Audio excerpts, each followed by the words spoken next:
Here's my 1974 Honda ST90 project again. Because this bike was fairly low mileage when I got it, 1,200 miles, I opted to try to go OEM parts anytime I could, at least when it was reasonable. Some parts are insanely priced, but for most of it, that was the plan. In this case here, I had to get a new Kickstarter. The original Kickstarter actually wasn't in bad shape, except the spline was all stripped out. I got the rust off it, got it polished up, and then noticed how badly damaged the spline was. So, Fat MX strikes again. I got a OEM one for a Honda CT90, and from what I can visually tell, it's exactly the same. And it slides onto the shaft on the engine easily. Came with the rubber pad and the bolt to tighten it up. It's got a lot nicer finish on it. It's a nice coarse zinc plated or some damn thing. It just looks a lot better than the shoddy prepped original one. Though admittedly original is always better, but this one was heavily rusted and I got the rust off, but the pits are still there. I also bought a OEM brake light switch spring. The one that was on it was to the right there, was heavily rusted. It'll rust fairly quick again when it gets any moisture. I thought I might as well change it. It'd come fairly fast. I'm happy about that one. Now, when it came to the original rear shocks, they were good functioning shape, but stored in the moist barn, they got a lot of rust on the springs. I'm planning to eventually restore these and swap them back, but I bought some aftermarket ones. Couldn't find original ones that were anywhere half reasonable or available.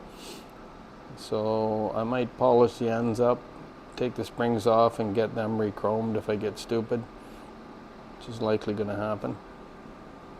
Over here I've got the new shocks. They fit on Amazon. They were $59 for the pair. Chrome looks good. They clear everything, and they look close enough to original that they'll work until I can do something with the other ones, if I do even. Yeah. I also ordered a OEM headlight ring. I'll show you the other one in a second here. I think this was around $48 or $45 or some damn thing. Cheaply chromed, but was original. I thought I'd order it for now. Not sure if this will show up. You should be able to see it, but the original headlight ring was heavily pitted. I got the rust stain off, but the chrome you can see is peeling and blistering. The new one will make it look a little better. Now, fortunately, the original seat on this is in really good shape, except for a little bit of cracking here. Might be able to get that touched up somewhere. You can buy new covers. I'm not going to be concerned about that now. As you can see in this shot, I took the rear A-arm off, sandblasted it, primed it, give it a coat of silver paint, and then put on some clear coat. Just spray bomb. Seems to be fairly durable. I used Tremclad spray bomb clear on the top coat. Looks fairly close to original actually, not the best, but it'll work. Now the owner I got it off of, he put on a new aftermarket carb, which looked all right and it did run on it, but the choke wasn't right and you had to bend the lever in order to function the choke. I got this one off Fat MX. It's exactly like the original one. The choke dial thing and everything are virtually exactly the same. We'll see how it works once I get closer to firing this thing up, which shouldn't be too much longer. This carb seemed really well made, looked really good. They were out of stock, and when I went looking for it again, lo and behold, they got it back in stock, so I ordered it. I think he's out of stock again, but I'm hoping they'll get more of them soon. These engine fins were heavily corroded. I figured out a technique to clean it up and make it look original.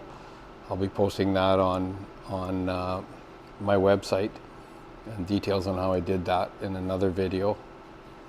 Looks hugely better than it did when I got it, for sure. Aluminum, when it corrodes, it gets kind of white, powdery, chalky. It looks kind of bad. It really come up easy. Here on the bench is the old rim. That doesn't look that bad probably in the video, but was heavily rusted. I de-rusted it all and then realized it's still not going to work, so I did the other video on the new rims.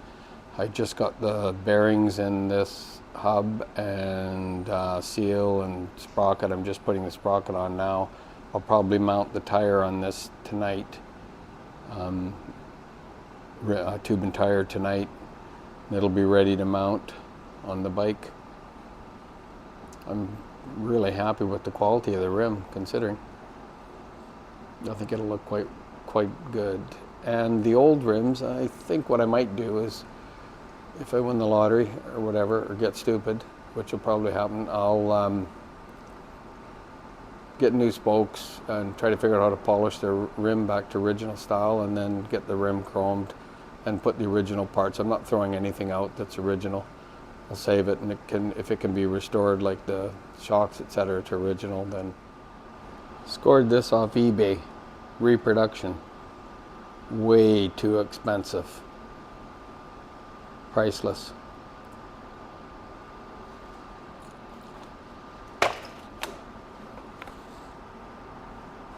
Lots of simple drawings and explanations. Worth the cost if you're building one of these. Better than trying to cheap out. These apparently are the proper screwdriver bits for the engine. Slightly different than standard ones. I guess made by Go Fast Innovations. I got them through Fat MX. You can tell when you put them into the screws that they fit perfect. Worth buying versus stripping out the heads on your screws.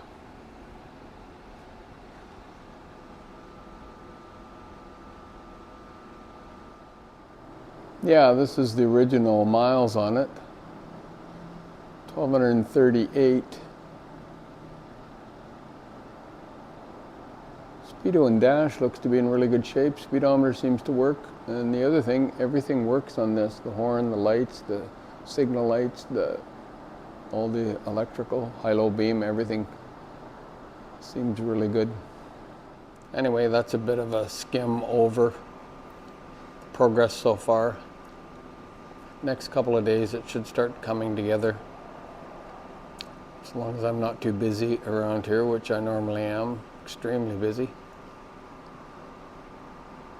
Thanks for stopping by, and check below for links to the page where I'm working on this bike.